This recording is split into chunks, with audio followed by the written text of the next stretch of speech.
Jadi sore ini saya sedang bersama dengan tokoh masyarakat Kabupaten Mamasa, terutama di Limbong Kalua, dan terkhusus di kehadatan Rambu Saratu. Saya sedang bersama dengan Om, jadi Om Pak David, dengan hormat saya sebut namanya.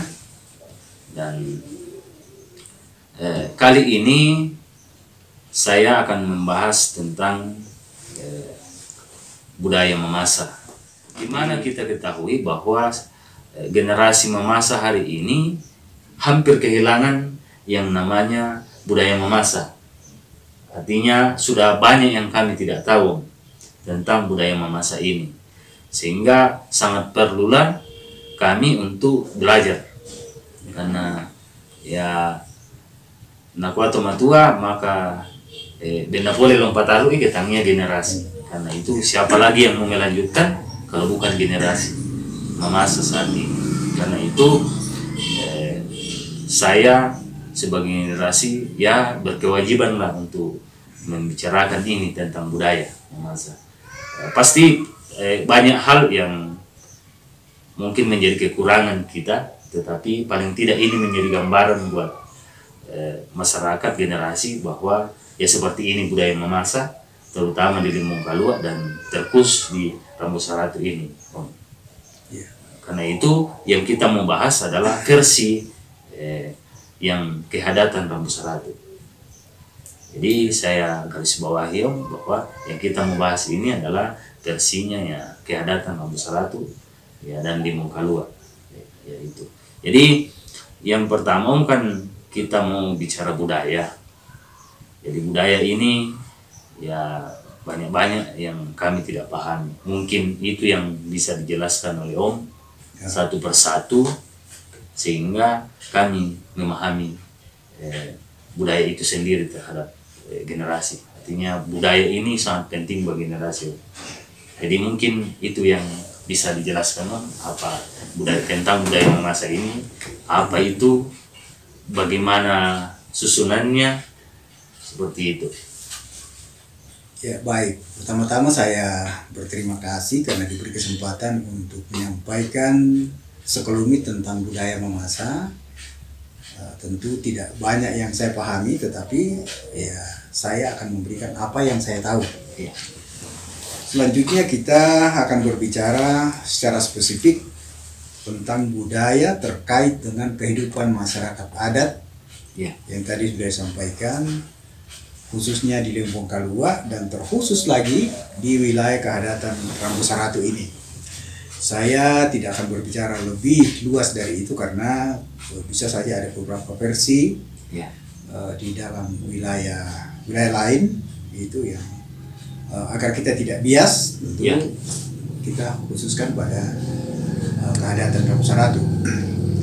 Itu pun tentu kita membatasi diri dalam berbicara budaya karena budaya tentunya sangat luas. Yeah. Tetapi kita akan berbicara aspek-aspek budaya yang terkait dengan kehidupan masyarakat kehadatan di Limbong Kalua, terkhusus lagi di wilayah Rambu Saratu ini.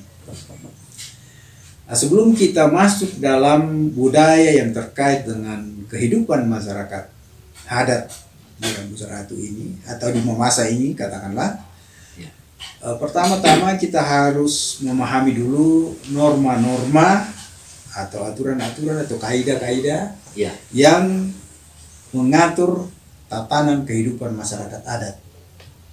Maka dikenallah ada namanya aluk, ya, sangka, kebiasaan, base. 4 hal ini yang merupakan norma-norma yang pertama-tama harus kita pahami satu persatu. Kemudian masuk dalam penerapannya. Ya. Kita mulai dari aluk. Aluk ini kalau zaman sekarang namanya agama atau keyakinan. Agama. Kita tahu bahwa leluhur kita dulu sebelum masuknya agama di daerah ini itu menganut agama Tomatua, agama Toyolo. Kalau sekarang dimaksud aliran kepercayaan. Aliran kepercayaan. Ya. Dan intinya bahwa leluhur kita mengakui adanya Sang Maha Pencipta, ya, yang menciptakan dunia ini dan segala isinya, yang mengaturnya, termasuk manusia dan semua aspek kehidupannya. Itu secara umum pengakuan atau keyakinan orang tua kita dulu, leluhur kita. Dan di dalam penerapan aluk ini begitu banyak bentuk-bentuk ritual yang sering dilakukan orang-orang tua kita, tergantung dari aspek mana yang diberlakukan aluk itu. Itu tentang aluk. Nanti kita bahas satu persatu lagi. Yang kedua adalah sangka. Sangka itu arti, kalau sekarang namanya hukum, tapi karena ini berlaku dalam masyarakat adat disebut hukum adat. Jadi orang tua kita dulu mengenal hukum adat itu kalau kita namanya sangka. Ya, sangka. Jadi sangka ini fungsinya adalah mengatur semua bentuk-bentuk pelanggaran yang terjadi di dalam masyarakat. Untuk menyelesaikan persoalan-persoalan itu digunakanlah perangkat hukum yang namanya sangka. Ya, atau hukum adat. Kemudian yang ketiga namanya kebiasaan. Kebiasaan ini adalah semua tradisi, semua kebiasaan-kebiasaan yang sering dilakukan oleh masyarakat adat di daerah ini dalam aspek-aspek kehidupannya. Itu kebiasaan. Ya, contoh-contoh kebiasaan misalnya prosesi dalam pernikahan, perkawinan. Dimulai dari mas susuk, mangusik, mak randang, mak somba, itu semua adalah kebiasaan. Yang bisa saja berbeda-beda di tempat lain dengan satu dengan yang lain. Dan yang ketiga adalah basse.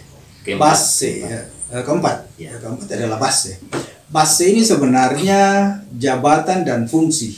Kalau kita terjemahkan secara umum sekarang, artinya dalam tatanan kehidupan masyarakat di daerah ini ada kedudukan tertentu yang memiliki fungsi tertentu. Misalnya para pemangku adat.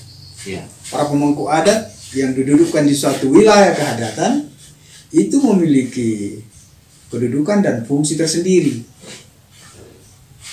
Ya, jadi itulah yang disebut basse. Basse sebenarnya mengandung makna tanggung jawab. Artinya pihak-pihak atau oknum-oknum yang diberi tanggung jawab untuk mengemban suatu jabatan dan fungsinya dalam kehidupan masyarakat adat di daerah ini. Jadi itu empat katakanlah itu norma-norma atau aturan-aturan yang digunakan di dalam kehidupan masyarakat adat Mamasa. Jadi itu norma yang budaya adat Mamasa. Artinya ada aluk, ada sangka, ada kebiasaan, dan juga ada basse. Ini empat yang digunakan dalam aturan budaya atau adat orang Mamasa, terkhusus Limong Kalua dan juga Rambu Saratu. Jadi karena itu supaya kami lebih paham lagi bahwa ini kita bahas aluk satu-satu, termasuk kaidah-kaidahnya di dalam, artinya apa itu aluk di dalamnya, prosesnya seperti apa, sehingga kami lebih paham itu. Oke. Jadi kita akan bahas satu persatu, tapi sebelumnya kita harus pahami dulu bahwa kehidupan masyarakat adat Mamasa ini, ini dalam arti Limong Kalua Nah, kehidupan masyarakat adat Mamasa ini ada dikenal pemali aparandana. Pemali aparandana ini sebenarnya berbicara tentang norma-norma tadi, yang sudah empat itu, yang digunakan di dalam empat aspek kehidupan, empat aspek utama kehidupan masyarakat adat di daerah ini. Nah, keempat aspek kehidupan masyarakat itu, yang pertama adalah Pak Banetahuan. Pak Banetahuan itu terkait dengan perkawinan dan semua aspek-aspek yang terkait dengan itu. Jadi Pak Banetahuan ini perkawinan. Kemudian yang kedua adalah Pak Toti Boyongan.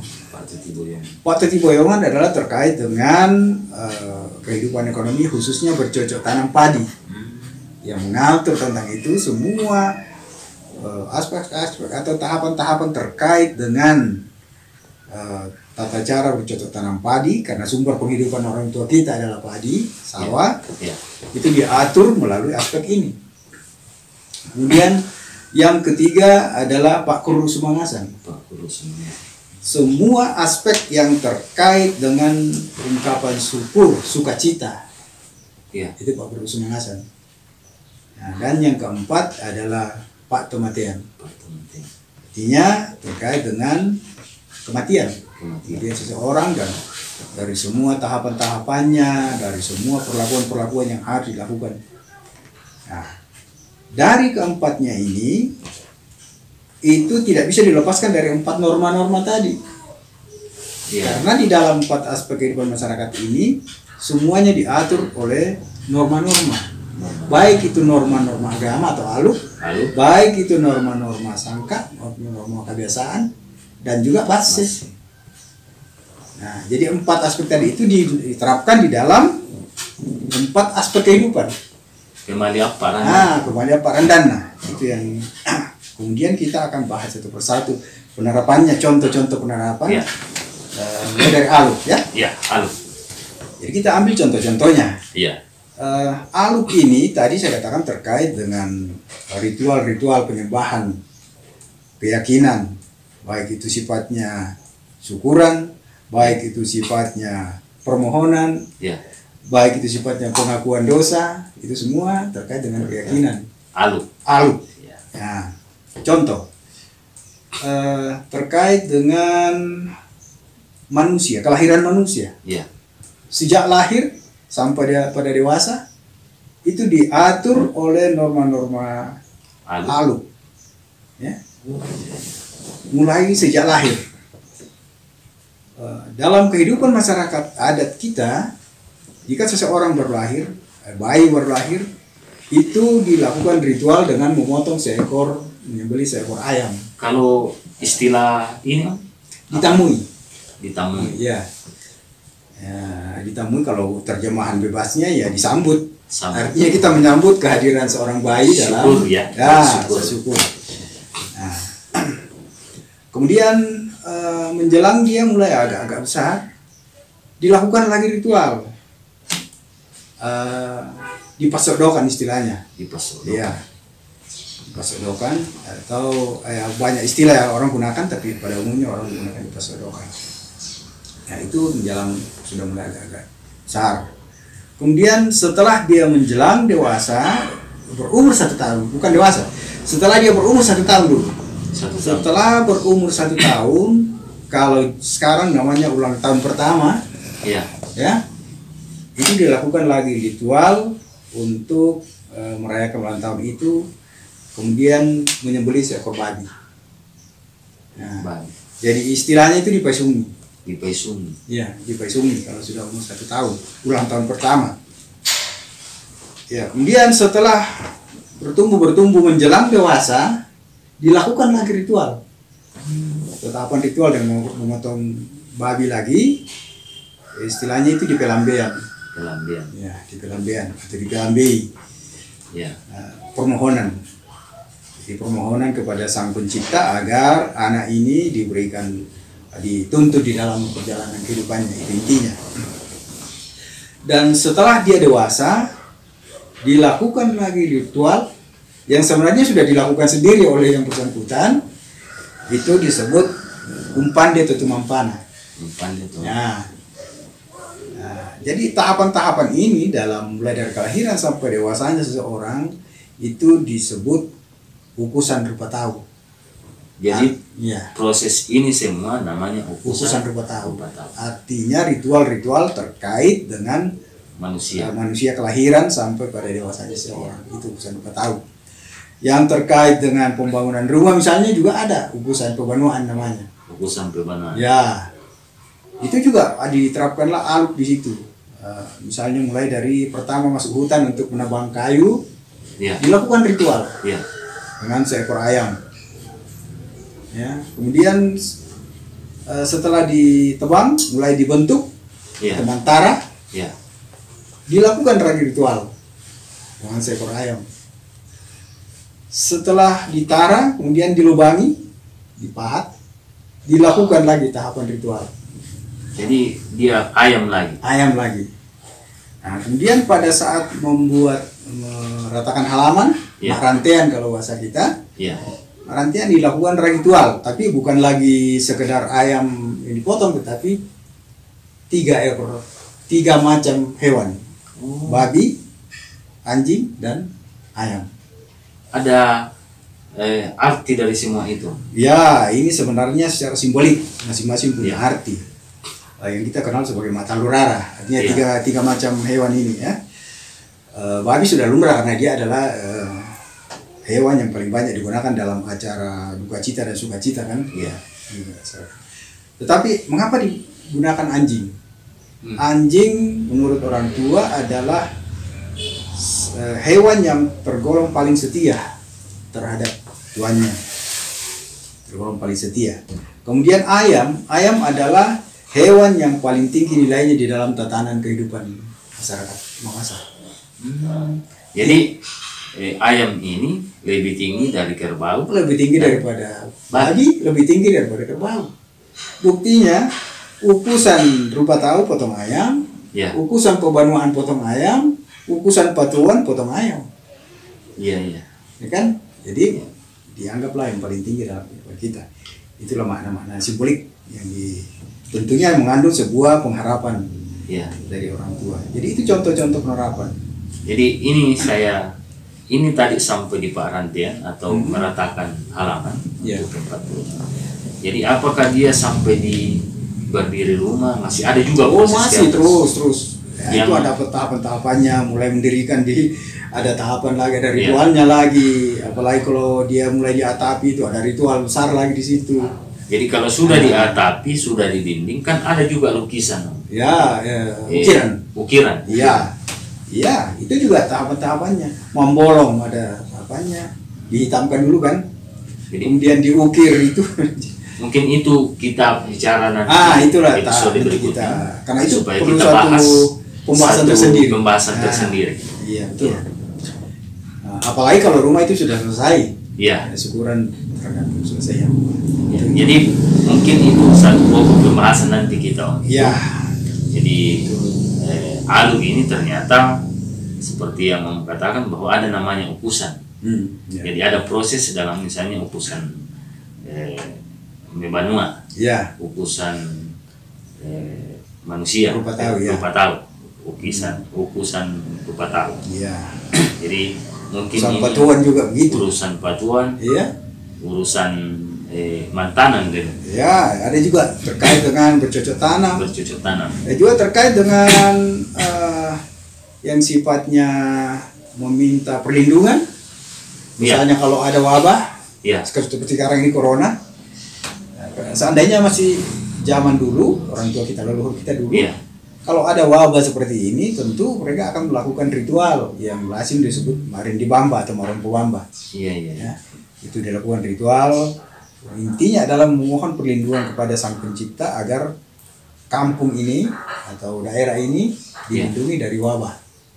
Nah, itu biasanya dilakukan kalau ada wabah penyakit. Itu namanya Mak. Kalau marinding rinding tondok, Iya, Marindi Ini. Bamba, iya. marinding bamba. Hmm. Jadi yang dipakai ritual itu apakah babi, ayam atau Ya, pada umumnya ayam yang digunakan untuk melakukan ritual itu. Yang biasanya dilakukan di luar kampung setelah ada prosesi-prosesi dari rumah seorang pemangku adat dalam kampung, kemudian itu dilakukanlah di luar kampung ritualnya. Sekarang ya tentu kita sudah tidak temukan lagi karena ini masih berlaku. Kemarin itu ada di Bala. ya ada di Dan Bala, itu dilakukan salah satu Iya. daerah di Bala. di Balapeu kalau Iya. tidak salah. Bala. Jadi mungkin itu gambaran tentang alu Iya. yang bisa kita pahami sedikit tentang alu, dan mungkin kita masuk dalam yang tadi adalah sangka. Sangka, ya. Dan mungkin bisa dijelaskan oleh Om itu sangka dan penerapannya. Ya. Jadi sangka ini adalah hukum yang tentunya berisi aturan-aturan, norma-norma yang wajib dipatuhi oleh semua anggota masyarakat, siapapun itu. Ya. Jadi dia adalah aturan. Aturan. Nah, dan karena itu aturan ini berfungsi untuk menyelesaikan sebuah persoalan yang terjadi di dalam kehidupan masyarakat. Misalnya ada orang yang bersalah terhadap pihak yang lain, Ya. itu ada penyelesaian tertentu yang diputuskan oleh pemangku adat.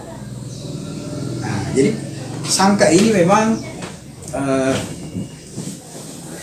secara spesifik hanya dilakukan oleh orang-orang tertentu. Untuk menjatuhkan sanksi itu tidak semua orang bisa melakukan. Jadi sangka ini hanya dilakukan oleh pemangku adat. Ya, begitu. Ya, pemangku adat atau orang yang diberi mandat untuk itu. Ya.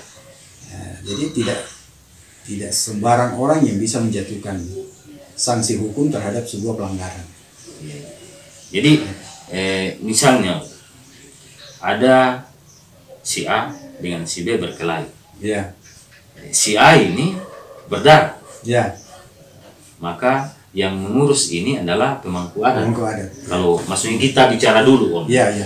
Artinya ini bicara saat kehadatan ini masih belum masuk namanya Belanda, belum masuk namanya aturan pemerintah seperti itu. Jadi diurus oleh pemangku adat. Iya. Ya, prosesnya itu bagaimana misalnya?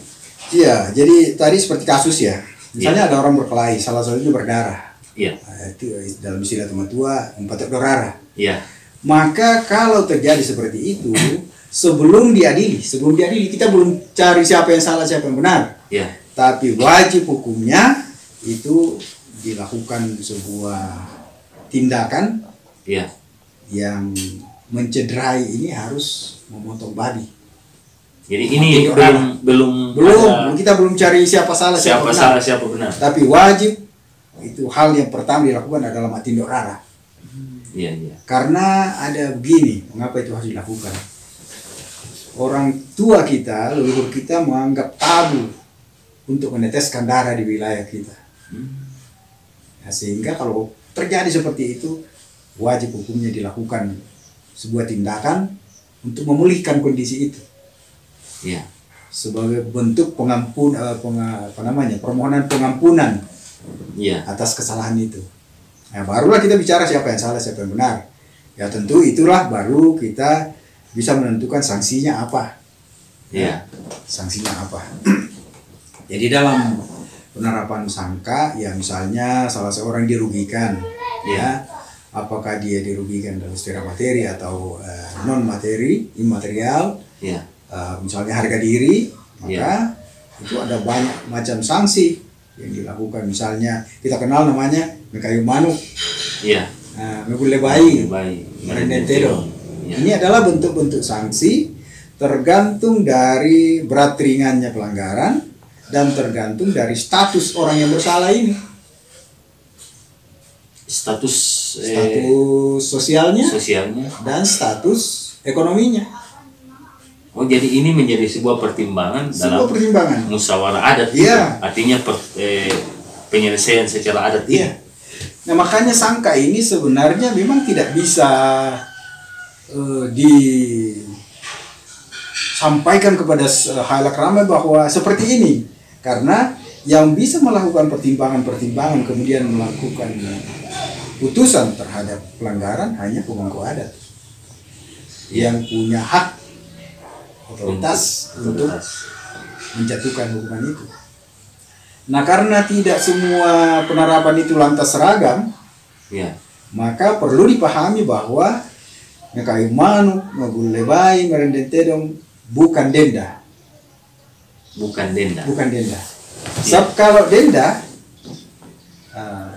asal pelanggarannya sama, pasti dendanya sama. Iya. Tapi kalau ini kayuna manu kuliah baik dan renantero itu tidak bisa disamaratakan karena Ya. banyak hal yang dikaji ditinjau oleh sang pemangku adat ini sebelum menjatuhkan vonis. Misalnya seorang yang melakukan pelanggaran berat kepada pihak lain, Ya. dalam aturan umum menurut sangka dia harus merendentero, Ya. ya kan? Ya. Tapi setelah dilihat, wah, ini orang tidak mungkin jangankan tedong, ya, babi pun setengah mati kalau dia mengupayakan ini. Jadi Nah, itu menjadi pertimbangan-pertimbangan. itu sangat menjadi pertimbangan orang Menjadi tua. pertimbangan. Sehingga ada istilah di bata lente tahu tapala ko lente tedong, di bata lente tedong tapala ko lente bayi, di bata lente bayi tapala ko lente mani. Apa maknanya? Dalam menjatuhkan sanksi tadi, Ya. itu harus dipertimbangkan status ekonominya dan status sosialnya. Meskipun pelanggarannya sama. Jadi si A misalnya statusnya lain, si B statusnya lain. Kemudian sama-sama melakukan pelanggaran terhadap seseorang. Persis sama kasusnya. Tapi belum tentu sanksinya sama. Iya. Karena itu pertimbangan-pertimbangan. Nah, itu tadi contoh-contoh penerapan hukum. Ya, ya. Jadi saya katakan bahwa itu bukan denda. Bukan denda ya. Tapi kayuna manu, William Bay dan Renantero adalah sebuah bentuk pengakuan seseorang atas kesalahannya. Pertama ya, pertama dia mengakui bahwa saya memang salah, dan bukti pengakuan kesalahan saya adalah datang dengan membawa sesuatu sesuai dengan kemampuannya.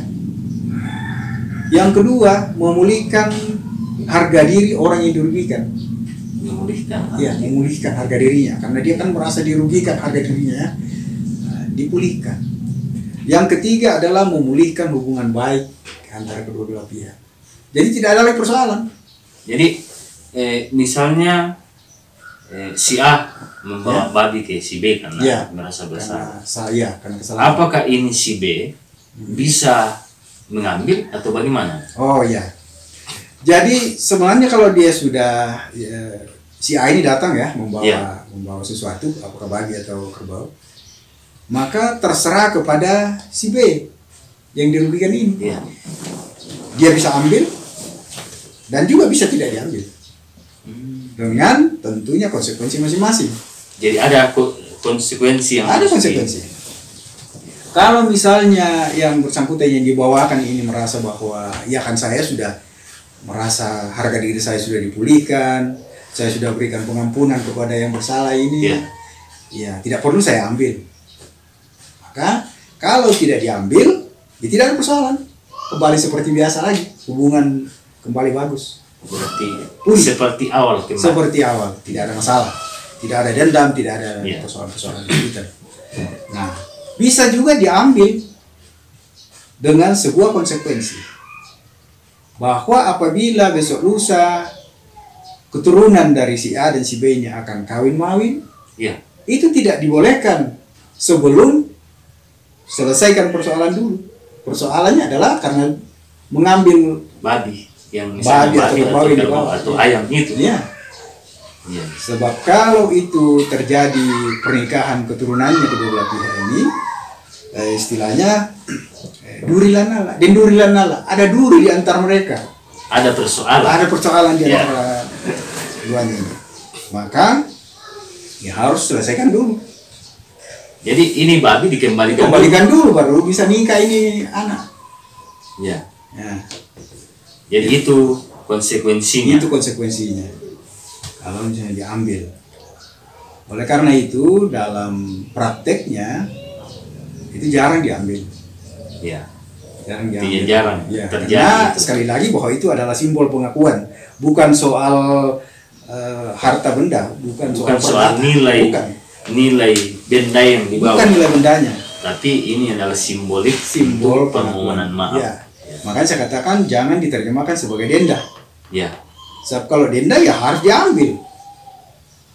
Ya. Denda kan tidak ada yang dikembalikan.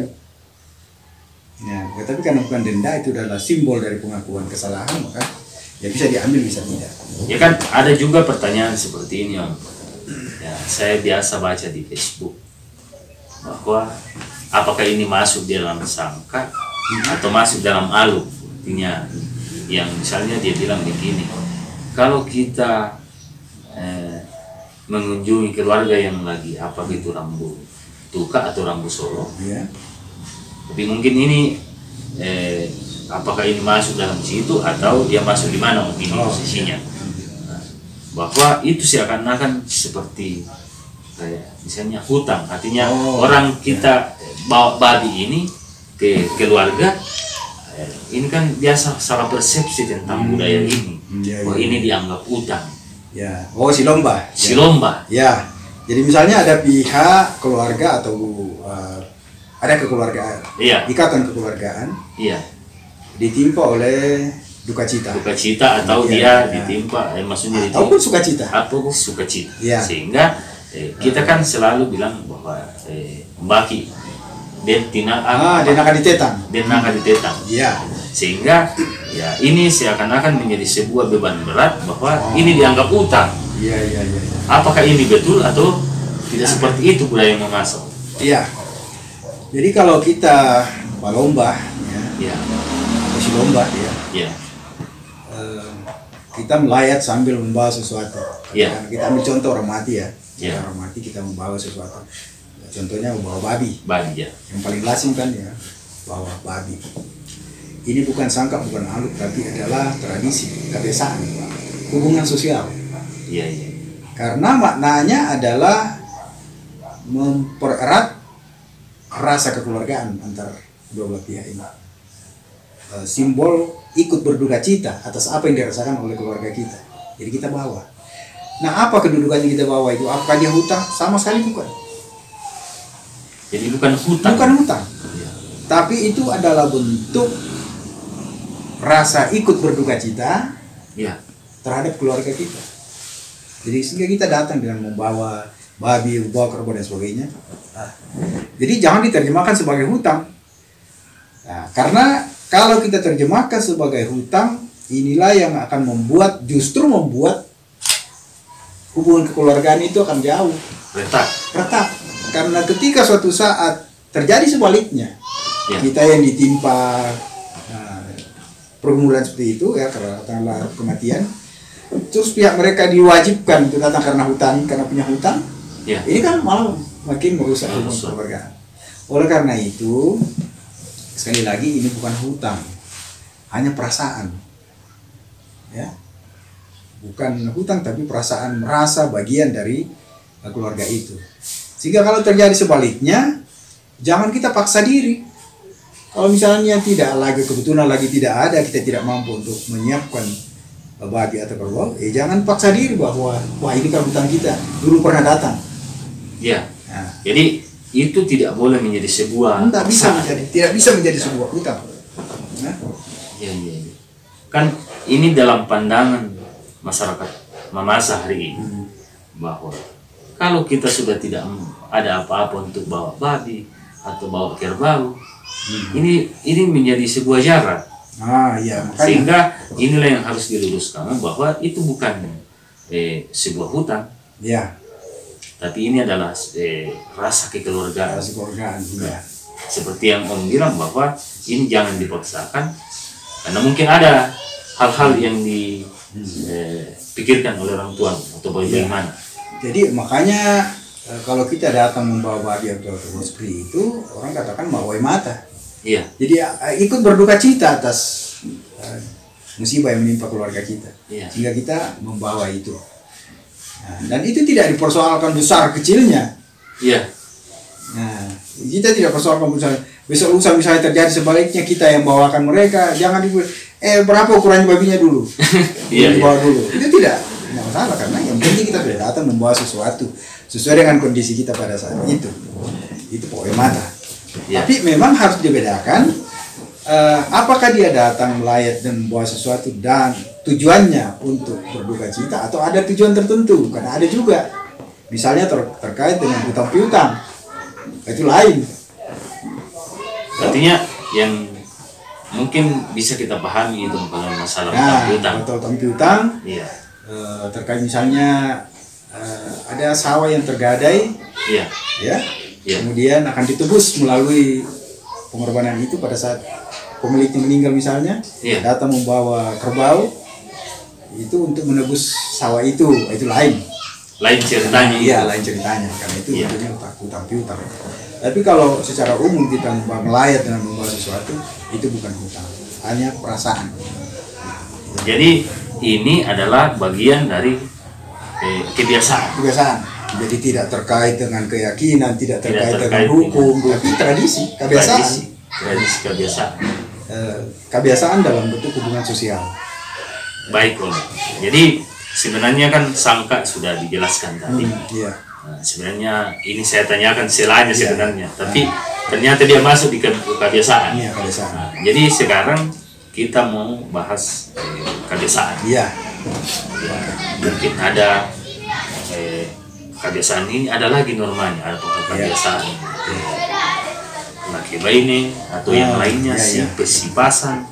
Pokoknya ini yang mungkin yang bisa dijelaskan. Jadi kebiasaan ini adalah yang paling luas karena kebiasaan bisa bentuknya aluk, bisa bentuknya sangka sendiri, dan bisa bukan dua-duanya. Ya, Jadi aluk dan sangka dia adalah kebiasaan. Tapi kebiasaan belum tentu aluk dan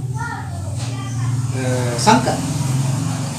Karena kebiasaan artinya apa yang biasa dilakukan secara turun-temurun dalam suatu komunitas adat ya, yang dianggap bahwa itu adalah cara terbaik hmm. dalam keberlangsungan kehidupan masyarakat. Itu kebiasaan, tradisi-tradisi. Tradisi. Ya, meskipun juga memiliki norma-norma, sekali lagi tidak terlepas dari norma aluk, sangka, kebiasaan dan masih. Ya. Jadi dia tidak keluar dari situ. Tidak keluar dari situ.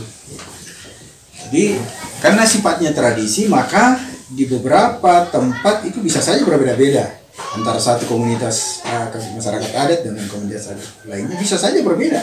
Iya. Karena namanya tradisi. Namanya tradisi. Nah, contoh yang paling konkret, kebiasaan atau tradisi dalam prosesi perkawinan, ya, Kebiasaan. Iya. prosesi perkawinan. Di situ kita lihat kebiasaan. Itu dia bukan aluk, bukan sangka, tapi kebiasaan. Prosesinya kan mulai dari, kalau kita di sini ya, Ya, sekali lagi di wilayah Ramsaratu atau Mamasa kita terjemahkan seperti itu, dimulai dari mas susu, ya. Susu. Kemudian mak musik, kemudian mak randang, kemudian mak somba, kemudian mas sarak. Ini kan rangkaian tradisi. 6 ya, rangkaiannya dari Jadi kalau mulai dari mas susuk, mak musik, mak randang, mak somba, mas sarak, Ya. 5 tahapan ini yang paling lazim, ya. Iya. Ini tradisi. Tradisi. Ya, bisa saja di komunitas adat lain berbeda dengan ini. Itu tidak masalah karena kebiasaan. Jadi ini tradisi rambu tuka ya. Ya, rambut tuka intinya, ya, rambut tuka. Jadi semua yang bertujuan sukacita itu rambut tuka. Ya. Jadi kebiasaan ini begitu banyak ragamnya, begitu banyak penerapannya dalam kehidupan kita. Jadi contoh yang tadi itu mengenai perandangan, perkawinan. Contoh lain lagi misalnya pada saat orang mati dikuburkan. Ya. Ada orang yang menguburkan mayat pagi hari, sebelum matahari naik. Iya.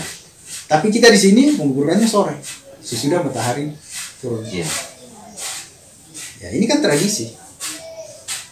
Kita tidak bisa menyamaratakan bahwa itu harus sore hari, harus pagi, tapi tergantung dari tradisi. Apa yang lazim dilakukan di daerah itu. Iya, iya.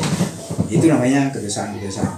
Dan banyak lagi dalam kehidupan kita sehari-hari penerapan tradisi, kebiasaan Iya. yang sering dilakukan. Terkait dengan 4 aspek tadi, semua itu ada kebiasaan di dalam. Bukan, itu tadi yang Aparandan, pemuda Aparandan. Oh, Pak Teti Boyongan. Iya, Pak Teti Boyongan. Pak Panitawan, Pak Panitawan, Pak Korul Pak Sumangasan, Guru Sumangasan, Pak dan Tomatian. Pak Tomatian. Iya. Jadi ini 4 ini kebiasaan, Iya. norma kebiasaan. Iya. Jadi ada diterapkan di dalam 4 macam itu. Jadi makanya saya katakan tadi 4 norma ya, diterapkan di dalam 4 aspek kehidupan. Itu tidak bisa dilepaskan satu dengan yang lain karena saling terkait. jadi mungkin itu Om, kita akan ini 4 norma ini nanti kita akan bahas lain, Iya. dibahas satu-satu lagi. Oke. Jadi yang pertama itu adalah Pak Toti Boyongan, Ya. kemudian Pak Panitawan, Pak Panitawan, kemudian Pak Korul Pak Sumangasan, Guru Sumangasan, kemudian Pak Pak Tomatian. Tomatian, ya. Jadi kita 4 lagi ini kita akan bahas Ya. satu. karena masing-masing dari 4 aspek ini memiliki cakupan sangat luas. Iya, Itu dia harus dibahas satu persatu. Semua yang terkait dengan Pak Toti Boyongan misalnya, iya, nah kita kupas mulai dari awal sampai akhir. Semua yang terkait dengan Pak Tomatian, semua yang terkait dengan Pak Korul Sumangasan dan siap. Jadi Oke. teman-teman, jadi jangan lupa saksikan terus kelanjutan dari video kami, bahwa masih ada lanjutan dari tema budaya memasak, bahwa masih ada 4 norma kebiasaan yang harus diketahui dan sangat penting. Terima kasih.